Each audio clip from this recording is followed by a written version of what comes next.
Chat, man, today I got a banger video for y'all today. Today we're gonna be looking at Katt Williams reveals dark secrets about Bernie Mac's death. Make sure to like, comment, subscribe, turn on post notifications. I ain't gonna speak too much. Let's get straight into the video. So now I know the real Bernie Mac stories, and I know that the people that made money off Bernie Mac didn't like him. They hated his guts. How did you feel when you got that phone call about Bernie? I don't think anyone saw it coming. Earlier, we got a similar call where they talked about how Bernie was gone. We called. Of course, it wasn't true. Katt Williams has just spilled the tea on a scandal that's sending shockwaves through Tinseltown. Can you believe it? Our favorite firecracker comedian has... Well, because, like, and the reason I'm doing this video is because, like, back then, I've been heard, like, some stuff, some fishy stuff. Like, when I was doing my, like, whole Illuminati search and seeing who everybody they killed, I've been heard that, like, Bernie Mac was on that list. And I'm not really sure why. I kind of don't remember, so... yeah, that's why we're doing this video. And plus, Bernie Mac, everybody says that now, if Bernie Mac was alive now, he would be canceled. And he would be, bro. If you go back and listen to, like, his old stuff, like his stand-ups or whatever, he would definitely be canceled now, bro. There's no way. There's no way, like. And he's my top 3 comedians. My top 3 comedians. Chat, I'm gonna know y'all top 3 comedians. My top 3 is Dave Chappelle, Bernie Mac, and probably Patrice O'Neal or Martin Lawrence, probably. Yeah, but definitely Dave Chappelle and Bernie Mac though, my 2 favorites. Oh, and I like Eddie Murphy too, but what's his name? Eddie Griffin. Yeah. blown the lid off of Hollywood's sinister plan to silence none other than the late and legendary Bernie Mac.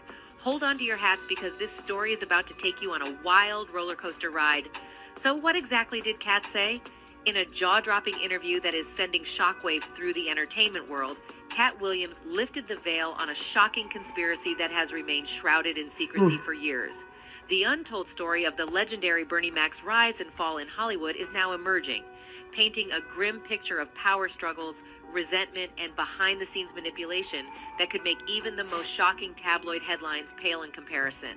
In a candid conversation with Vlad TV, Katt Williams delved deep into the enigmatic life of Bernie Mac, alleging that the Hollywood moguls who reaped massive profits from his success actually harbored a seething hatred for him. Wasn't.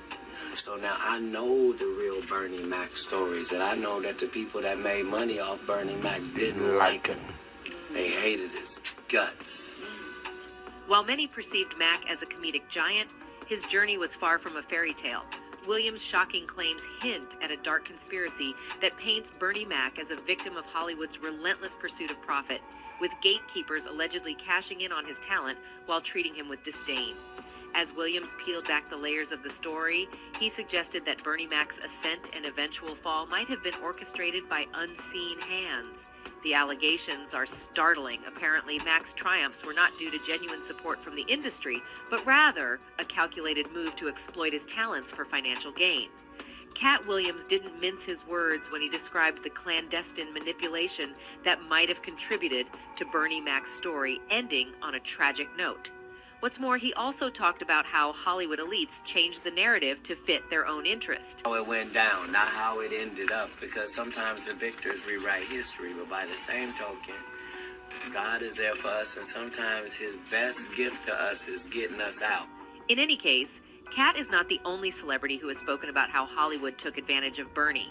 You see, in an exclusive interview with renowned comedian Damon Williams, a startling story has come to light that hints at the sinister underbelly of fame and fortune in Tinseltown. It seems Bernie Mac might have known something the world wasn't ready to hear. During an intimate conversation recounted by Williams, he revealed a jaw-dropping conversation he had with Bernie Mac, a mentor and friend that left him reeling. But don't rush off to LA. He said, conquer your city first, then come to LA, because a lot of cats come out to LA too soon, and some of them end up broke us. You know, I'm like, broke or something. I'm like, it ain't no other in between, like broke and selling cars or broke and waiting tables. The insinuation is nothing short of explosive, a whisper of a reality where Let's find out that Bernie Mac knew about Diddy back then. Let's find out. aspiring black men in the industry might find themselves ensnared in precarious situations, allegedly involving unspeakable compromises for the sake of a contract. While Bernie Mac's cryptic words might have initially baffled Williams, it appears they have taken on a new meaning in light of recent controversies surrounding the entertainment world. In fact, at the time, fans were quick to comment about the shadiness of Hollywood. One fan wrote, "This interview was enlightening. Bernie was a mentor for young comedians, especially in Chicago. He warned them about the shadiness of the industry." A second fan added, "When many celebrities come out talking about how freaky and perverted Hollywood is, take notice, they ain't lying." And a third fan took things further and wrote, "Hollywood is run by the cabal and the CIA, which is also the cabal. It's one big sick demonic cult.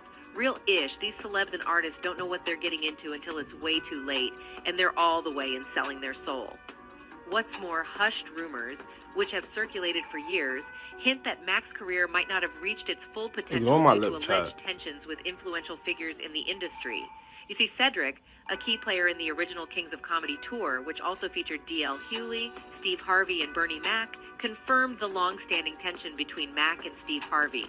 I mean, they were the kind of guys that they are both alpha males, like they just saw it different. You know what I'm saying? Cedric admitted on Shannon Sharp's sensational podcast Club Shay Shay. Bruh. His words cast a shadow on Mac's potential, implying that his clash with Harvey might have hindered his trajectory had he been alive today.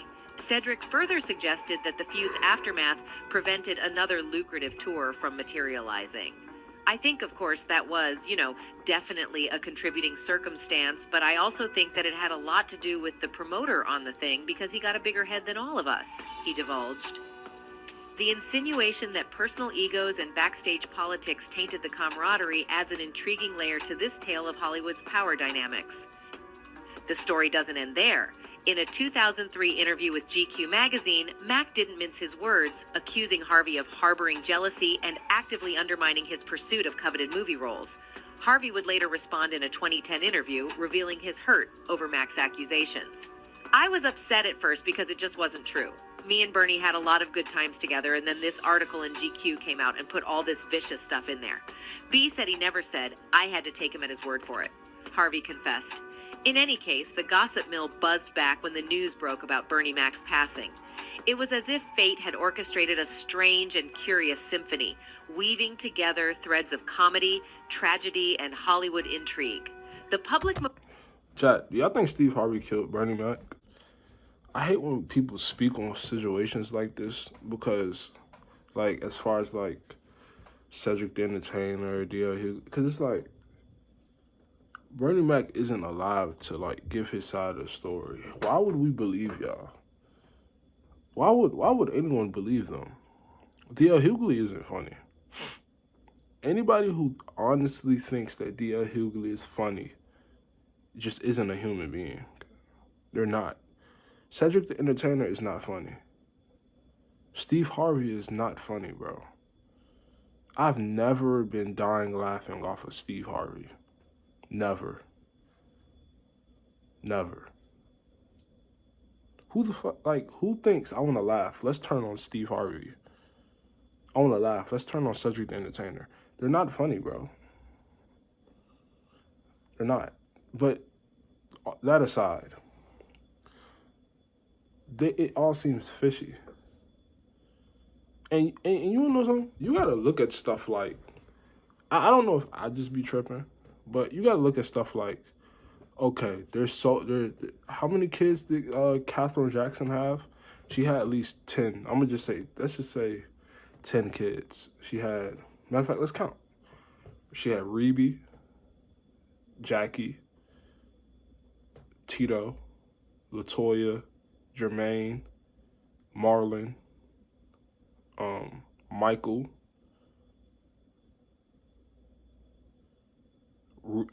Randy, Janet. I feel like I'm missing one.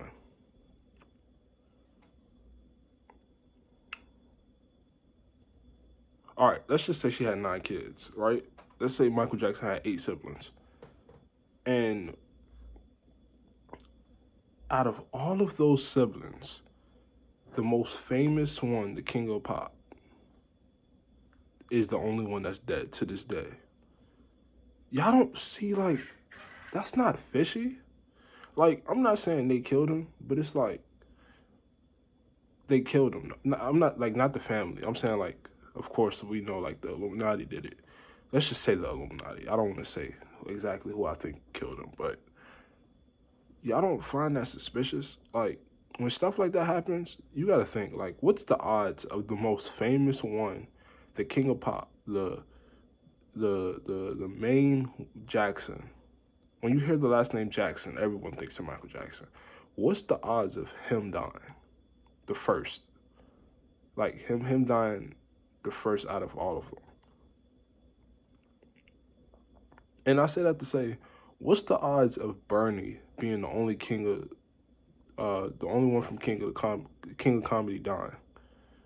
I know it's possible, and I know it might sound crazy, but what's the odds? The only one who can't be controlled, the only one who doesn't really care about being canceled, because if all of the rest of them sold out, D.L. Hughley, Cedric the Entertainer, and especially Steve Harvey, they all sold out. So I don't see Bernie Mac selling out, bro. So what's the odds of the only one that, in my opinion, wouldn't sell out? What's the odds of him being the one that's dead? What are the odds, bro? Stuff like that you gotta look at. Yeah, you gotta look at stuff like that. But Memorial service held in his honor was a star-studded affair, a congregation of A-listers who either knew Bernie intimately or had brushed shoulders with him in the glittering world of fame. But what struck an odd chord was the sheer number of mourners who hadn't really known Bernie personally. They were fans, devotees of his humor and his down-to-earth persona, who had only ever managed a handshake, an autograph, or a fleeting thank you. It was as if Bernie had transcended mere celebrity status to become a symbol of the neighborhood's pride and hope. However, the timing of Bernie's departure was, to say the least, curious. Just when he was shining a spotlight on his commitment to saving the city's children from the grips of crime and violence, he was suddenly gone. I bet. Then Mayor Richard Daley recounted Bernie's fervent efforts to make a change, to keep the soul of Chicago alive, and yet he was snatched away from the very mission he had embarked upon. Some whispers in the grapevine even alluded to the darker side of Hollywood, suggesting that Bernie's aspirations clashed with the industry's rumored penchant for promoting violence and drugs. You see, critics argue that Hollywood's blockbuster movies might be crossing a line, blurring the distinction between thrilling entertainment and promoting violence. The glitzy portrayal of chaos and combat could be desensitizing audiences to the real-world repercussions of brutality. Is Hollywood's obsession with high-octane carnage inadvertently normalizing violence? But that's not all. The scandal deepens with concerns about the copycat effect, a chilling phenomenon where on-screen mayhem inspires real-life imitations. Some industry insiders dismiss the notion, asserting that movies are a form of escapism, not a blueprint for criminal behavior. However, eerie correlations between cinematic violence and tragic events have ignited a fiery debate that refuses to simmer down. Beneath the allure of record-breaking box office numbers and blockbuster glamour lies a moral conundrum. Does Hollywood hold the responsibility for the potential influence of its multi-million-dollar creations? The answer is yes. And according to trusted sources, Hollywood elites allegedly promote violence for their own financial gains. In fact, rapper Ice Cube recently exposed Hollywood's alleged goal to promote violence in not only movies, but also music. The rapper delved into the intricate web of connections, dropping hints about influential figures who remain nameless, but who allegedly hold both music labels and private prisons under their command. According to Cube, the songs released by these major labels are carefully crafted to shape the mindset of listeners, subtly pushing them towards a path that ultimately benefits the prison industry. Although he admitted that connecting all the dots would require a deeper investigation, he firmly believed that this was just one example of how the powerful elite manipulate societal divisions for their own sinister gains. What's more, in 2018, a group of Hollywood stars and influencers joined forces to expose a sinister secret lurking in the shadows of the financial world: the investment in these same private prisons. As part of the Real Money Moves initiative, these celebrities aim to shed light on the alarming fact that some of the most prominent companies in America were channeling funds into a system that profits from mass incarceration and family detention centers, causing anguish and suffering to countless immigrant families. While the world applauded the stars for their activism, some couldn't help but wonder if there was more to the story. Was this crusade against prison investments fueled by a deeper knowledge of the eerie ties between Hollywood's elite and the dark machinery of the prison industrial complex? And as the spotlight shifted, so did the whispers. With Bernie Mac's legacy looming large, tongues wagged about whether he had been trying to shield young stars from something ominous before his untimely exit. Were there connections we hadn't even begun to fathom? Only time will tell. Anyway, that's it for this video, folks. Bye. All right, W video, man. Bro, if y'all want a part 2 to this, because I feel like we can get a more in detail. I could do some research. If y'all want a part 2 to this, let me know. But this is a W video. Chat, more videos dropping back to back to back to back. We're ready to go on another road, just like how we did in March. Make sure to like, comment, subscribe, turn on post notifications, and we're out. Peace.